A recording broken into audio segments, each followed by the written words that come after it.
A través de RCR presentamos Radar Económico. Gracias a el Instituto Peruano de Economía, IPE.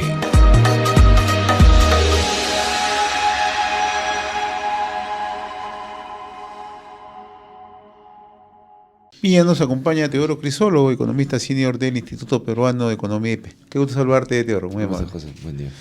Gracias por acompañarnos. Y un tema que vamos a tocar de bastante importancia, ¿no? El tema de la anemia y cómo esta está afectando en las regiones y cómo esta está asociado, ¿no?, al tema de pobreza y cómo ha ido evolucionando en los últimos años, ¿no?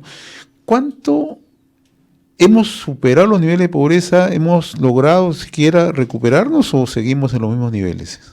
Los niveles de anemia en realidad, digamos, se han mantenido casi estancados en los últimos 9 años, ¿no? Si nosotros analizamos las series desde el 2015 hasta el 2023, vemos de que básicamente desde el 2015 al 2018 la anemia se ha mantenido estancada más o menos en niveles de alrededor de 43% de la población infantil menores a 3 años, ¿no?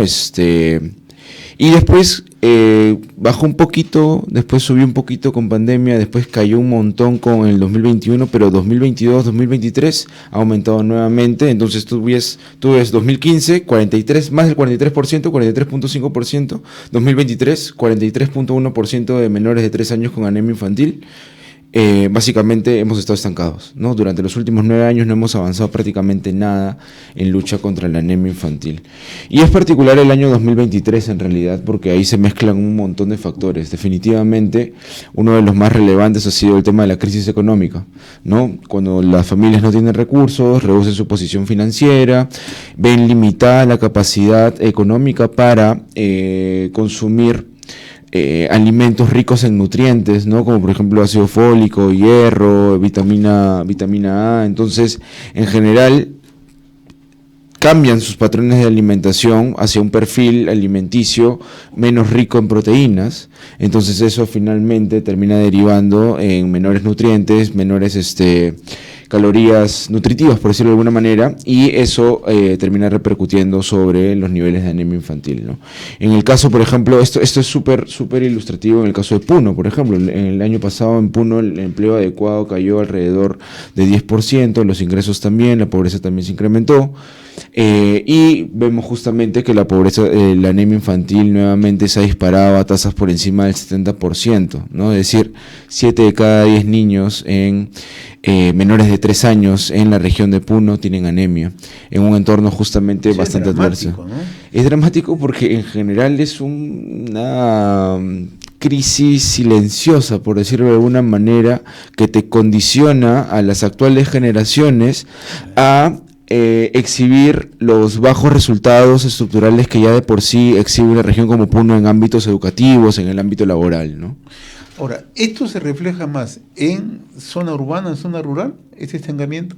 No, en general, digamos, tanto en las zonas urbanas como en las zonas rurales. En las zonas urbanas ha aumentado un poco más en los últimos años. ¿La zona urbana ha aumentado? Sí, en las zonas urbanas ha aumentado bastante más, y esto va bastante en línea con, por ejemplo, el tema de la insuficiencia calórica, ¿no? Todos esos temas que han venido perjudicando principalmente, digamos, por el tema de la capacidad adquisitiva, ¿no? Digamos, el entorno recesivo de la economía tiene un correlato pero muy directo con la capacidad que tienen los hogares para poder consumir mejores alimentos y por lo tanto también evitar de que la población infantil que forma parte de los hogares pueda caer en una situación de anemia. Pero el tema económico también se le añade otro tema más. Y ese me parece que es, digamos, inclusive un poco más preocupante. Tiene que ver con el tema de qué tanta prioridad presupuestal están teniendo estos aspectos dentro, digamos, de la manera en cómo se están manejando los recursos públicos. ¿Y ahí también estamos estancados? Sí, en realidad estamos bastante estancados, e inclusive no diría estancados, estamos retrocediendo. Más bien, o sea, vemos, por ejemplo, el caso de Moquegua, ¿no? Uno de los casos que más llama la atención. Entre el 2023 y el 2022, el gasto para la suplementación de productos contra la anemia, ¿no es cierto? Por ejemplo, el gasto que se asigna para poder darle suplementos de hierro y de vitamina A a los menores de 36 meses, o digamos en general a la población infantil, ha caído 36%. en el último año. Y en ese contexto, las tasas de anemia se han incrementado también en casi 7%, ¿no? En casi 7 puntos porcentuales, mejor dicho. Entonces, digamos, una región en la que usualmente está acostumbrada a tener niveles de anemia por debajo del 30%, ahora tiene más bien tasas de anemia de más del 30%. Después tienes el caso, por ejemplo, de Tumbes y Arequipa, ¿no? En Tumbes y Arequipa también el gasto en la suplementación contra la anemia ha caído en alrededor, gasto público me refiero, ¿no? Claro. Gasto público se ha caído más o menos en alrededor de 12 puntos porcentuales, en alrededor de 12%. Y también tienes tasas de anemia, por ejemplo, en el caso de Tumbes, que se ha incrementado de 40 a 45% de la población infantil, población de menores de 3 años. Y en el caso de Arequipa también tienes, digamos, unas tasas que se han incrementado a niveles muy cercanos al 30%. ¿No? Entonces tienes la combinación de ambos factores, ¿no? O sea, te pasa factura la economía, a la vez te pasa factura los problemas de gestión pública que de alguna manera están reduciendo la prioridad presupuestal para este tipo, digamos, de objetivos, ¿no? Que vendría a ser a reducir la anemia. Y esta reducción de presupuestos, ¿a qué obedece fundamentalmente? ¿A que no hay una política que esté claramente definida sobre estos temas fundamentalmente de lucha contra la anemia y desnutrición infantil? Hay políticas, o sea, hay políticas ya desde hace bastante tiempo, digamos, la anemia viene siendo el objetivo, la reducción de la anemia viene siendo el objetivo de una serie de políticas públicas, ¿no? En el 2018 se lanza un plan multisectorial, ¿no? En el cual se pone en relevancia, se pone como prioridad el tema de primero la infancia, ¿no? Yeah. Y en el último año, ¿no? En el 2023, se lanza la estrategia Niños con Hierro, ¿no? Pero lamentablemente lo que vemos más bien es que se le están asignando, digamos, a otras partidas dentro de toda esa estrategia, se le está asignando más presupuesto que al mismo tema de la suplementación. Y no es un tema nada más regional, es un tema en realidad a nivel nacional. Si uno compara los últimos 6 años, el presupuesto a nivel nacional, para lo que te comento, ¿no? De la suplementación contra la anemia, se ha reducido en más de 50% en términos reales. Es decir, en términos, ajustando por inflación, ese presupuesto se ha reducido a menos de la mitad de lo que se tenía en el 2019. Y cuando uno ve los KPIs, ¿no? Los indicadores de resultado asociados a estos temas, ve justamente que la población infantil que consume, digamos, la suplementación de hierro y vitamina A, que es crítica, digamos, para poder combatir la anemia, se ha reducido también de manera sustantiva desde los niveles que teníamos antes de la pandemia, ¿no? De 36% más o menos de la población menores a 3 años a casi 32%, ¿no? Digamos, es un cambio bastante significativo en realidad, si es que consideramos evidentemente de que la gran mayoría de regiones posee niveles de anemia que superan en general las tasas que tenían antes de la pandemia, ¿no? ¿Y cuánto es ese rango más o menos que mantienen las regiones de nivel de anemia, ¿no? ¿Y cuáles son las que tú acabas de explicarnos, las que tienen mayor índice? Pero hay algunas que deben tener, digamos, un resultado, o todas están en ese rango. No, hay algunas que sí claramente sobrepasan el promedio nacional, ¿no? Tenemos el promedio nacional que es 43.5%. Ese es el promedio. Ya es el promedio es 60%, ya por encima. 70%. Y después tiene ya Ucayali, Madre de Dios, Huancavelica, Loreto, que ya están, digamos, en niveles, ¿cómo decirlo? O sea, están por debajo del 60%, pero están súper cerca. O sea, digamos, en promedio están entre el 58 y 60% de casi todos los... Mejor dicho, 58-60% de los menores de 3 años. Lo que nos estás comentando es sumamente dramático, en realidad. No, pero es realista, ¿no? O sea, porque el gobierno siempre sale al frente a decir que estamos luchando contra la anemia, que los resultados son los más óptimos, pero lo que nos estás explicando, cómo se ha ido desarrollando y en los últimos años esta evolución del tema de la anemia, el tema que hemos retrocedido, ¿no? Sobre todo en el tema de la suplementación, es bastante preocupante. Y no es solamente un tema, digamos, como que de la coyuntura económica. Claro. O sea, hay que poner, digamos, bien, pero bien... Porque no es de este año, sino viene de atrás. Viene ya acumulándose desde el 2019 hasta la fecha, la caída de presupuesto asignado. Claro. Probablemente en algunos otros ámbitos también pueden haberse aumentado las partidas presupuestales, o sea, probablemente también en el tema, por ejemplo, de acceso a agua y saneamiento, que también es crítico, a mejores condiciones del hogar en general. puede que se haya aumentado, pero hay algunos canales con los que directamente a través de las políticas públicas tratas de incidir sobre estos problemas, y esos canales cada vez están perdiendo peso presupuestal. Y es bien es bien paradójico que en este contexto, por ejemplo, se reduzca a menos de la mitad del presupuesto, digamos, para combatir la anemia, o para suplementar, darle suplementos contra la anemia a los niños. Y también en paralelo vemos justamente que en algunos poderes del Estado se incrementan significativamente más bien los recursos asignados a remuneraciones, ¿no?, a planillas, cosas por el estilo, ¿no?, que más bien te dan cuenta de por dónde se están redefiniendo las prioridades de política, ¿no? Bueno, fuera de que las remuneraciones, digamos, todo lo que se destina al gasto en personal aumente, pero que vaya acompañado, digamos, de mejores resultados en políticas públicas, pero más bien estamos viendo todo lo contrario, ¿no? No, y lo que tú nos estás detallando forma parte exactamente de lo que está ocurriendo en nuestro país, ¿no? Y el otro elemento es, ya no solamente podemos hablar de políticas públicas de gestión, ¿no?, sino también de una indolencia, porque acá esta es indolencia. Sí, en general es el relegamiento, digamos, al nivel más bajo de prioridad de algunos aspectos que lamentablemente van a condicionar el desarrollo futuro de la actual generación. Quisiera decir que son las generaciones pasadas, pero no, es la actual generación de niños y niñas menores de 3 años que padecen anemia en el país, que se ve perjudicada completamente, ¿no? Porque, hablamos así de grosso modo del tema de la anemia, pero si uno ve, digamos, temas ya más vinculados no tanto a la parte económica, sino ya a la parte, no sé, de biología, ¿no?, a la parte bioquímica, ¿no?, del ser humano, el cerebro se desarrolla de una manera muy, pero muy distinta en un niño con anemia y un niño sin anemia, ¿no? La capacidad de concentración que pueden tener en una clase se reduce significativamente, las habilidades motrices también, y en general, digamos, eso tradúcelo ya o proyéctalo, digamos, hacia el futuro. Vas a tener, digamos, trabajadores menos productivos, trabajadores menos capaces de poder acceder a mejores empleos, y así sucesivamente, ¿no? Hay estudios en Asia, por ejemplo, que comparan cuál es la diferencia entre productividad entre un trabajador anémico versus un trabajador no anémico, ¿no? Y es más del 20% en términos de productividad. Algo muy similar o inclusive hasta peor podría estar pasando en el caso peruano, ¿no?, donde ya se han estimado, ¿no?, de que más o menos alrededor del 0.5-0.6% del PBI al año perdemos por temas de anemia, ¿no? Y gran parte del costo viene por el lado cognitivo de los niños, ¿no?, sobre todo en temprana edad. Ahora, recientemente se dieron a conocer cifras sobre pobreza monetaria, ¿no? Y las regiones que tenían mayor índice de pobreza monetaria, Puno, que acabas de mencionar.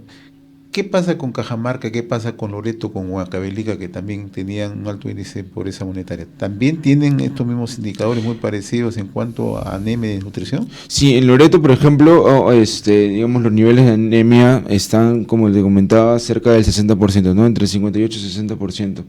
Cajamarca es un caso bastante particular en realidad, porque más bien ahí vemos de que las tasas están por debajo del promedio nacional, ¿no? En 2022 tenían alrededor del 28-30%, 2023 también más o menos 28-30%. Lo que ha pasado más bien es que probablemente en estos lugares, digamos, hay algunos aspectos más vinculados al tema de políticas públicas que están ayudando, digamos, a combatir este tipo de problemáticas. Recordemos de que justamente en estos lugares hay bastantes intervenciones en ese sentido, que ayudan más o menos a aliviar o contrarrestar el efecto que puedan tener las condiciones económicas adversas, porque Cajamarca es la región con mayor pobreza a nivel nacional en la actualidad, con alrededor del 44% de su población, ¿no?, en esta situación, ¿no? Pero, digamos, cuando lo contrastamos con el tema de la anemia, digamos, vemos un resultado que está... No te puedo decir que es mejor, digamos, que es el óptimo, porque lo óptimo debería ser tener a 0 niños, digamos, en realidad con condiciones de anemia en esta etapa temprana del desarrollo humano, pero sí en general tiene un resultado menor que está, digamos, por debajo del promedio nacional. O sea, en general, digamos, tienes a Puno, ¿no? Nuevamente con esas tasas por encima del 70%. Tumbes también es otro caso, por ejemplo, también de lo que ha pasado en temas económicos, ¿no? O sea, Tumbes también ha sido una de las regiones en las que más se ha incrementado la pobreza en el 2023 y a la vez también más se ha incrementado los niveles de anemia. Y en el caso, ¿no?, de Lima, ¿en Lima cómo estamos? En Lima, en general, teníamos antes de la pandemia una situación en la cual, digamos,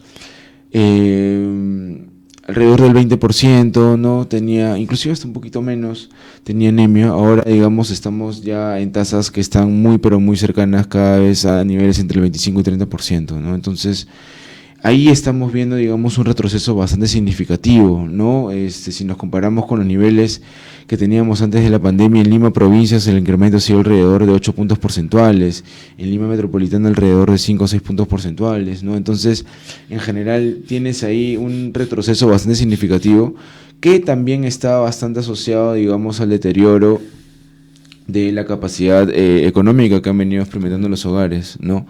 Entre el 2023 y el 2019, el hambre a nivel nacional se ha incrementado en alrededor más o menos de 2.5 millones de personas, ¿no? Es decir, en los últimos 5 años, más o menos 2,5 millones de personas a nivel nacional han caído en una situación de hambre, y que cerca del 40% de toda esta población está concentrada en Lima metropolitana.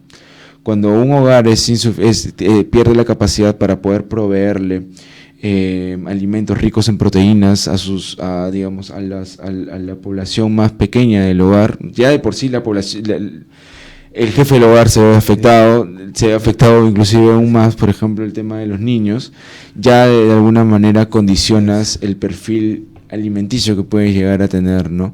Y eso es, digamos,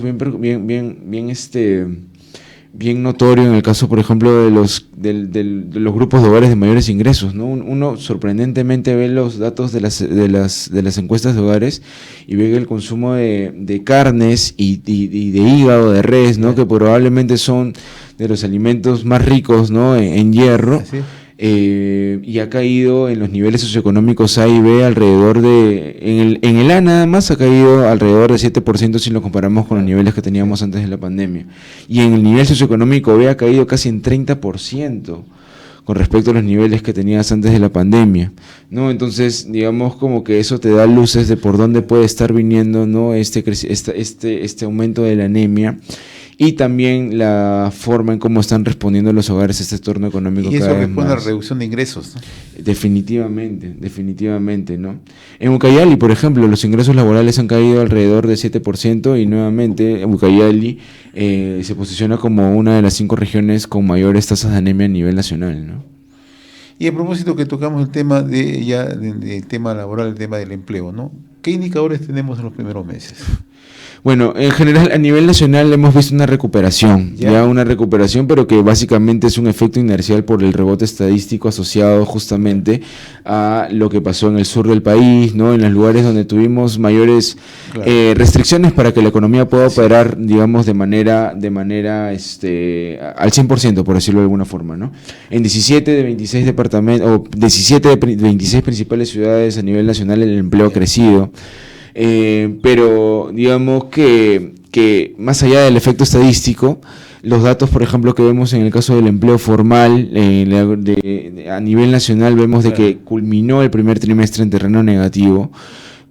El Banco Central tiene series estadísticas continuas del empleo formal desde el 2015 hasta la fecha, y no había ningún otro momento más que en la pandemia en donde el empleo formal registraba tasas negativas que no sea ¿no? En ningún otro momento de los últimos 9, 10 años que vemos el avance del empleo formal, habíamos tenido caídas del empleo formal, digamos, privado, en el sector privado, que no sea Entonces sí, ahí vemos, digamos, con bastante preocupación, porque todavía, digamos, hay la recuperación de la economía está siendo, digamos, bastante incipiente, gradual, Y si es que vemos el hecho, por ejemplo, de que el empleo formal todavía no recupera esas tasas de crecimiento positivas, todavía es bastante frágil, ¿no? Porque todavía, digamos, la recuperación no se sienta sobre cimientos sólidos, sino más bien sobre cimientos relativamente frágiles que te podrían pasar factura en cualquier momento, ¿no? Pero esto debería ir gradualmente revirtiéndose a medida de que, por ejemplo, el agro, la pesca comienzan a tener mejores crecimientos, a medida que la construcción también comienza a tener mayor dinamismo, ¿no? Recordemos que el año pasado los sectores más intensivos en contratación de trabajadores fueron los que más retrocedieron, ¿no? La construcción, la industria, el agro, ¿no? Esos tres sectores nada más te emplean probablemente a buena parte de la población, ¿no? Entonces, digamos de que revertir el desempeño negativo que han tenido estos sectores en su actividad productiva el año pasado debería ayudar, digamos, a darle un nuevo impulso al empleo mayor a nivel dinamismo, nacional. ¿no? Sí, mayor dinamismo en el mercado laboral. Muy bien, Teodoro, como siempre yo te agradezco la amabilidad de haber compartido estos minutos a través de RCR y nuestra secuencia Radar Económico. Muchas gracias. Gracias a ti, José. Fue nuestra secuencia Radar Económico gracias al Instituto Peruano de Economía, IPE. Hemos presentado Radar Económico. Gracias a el Instituto Peruano de Economía, IPE.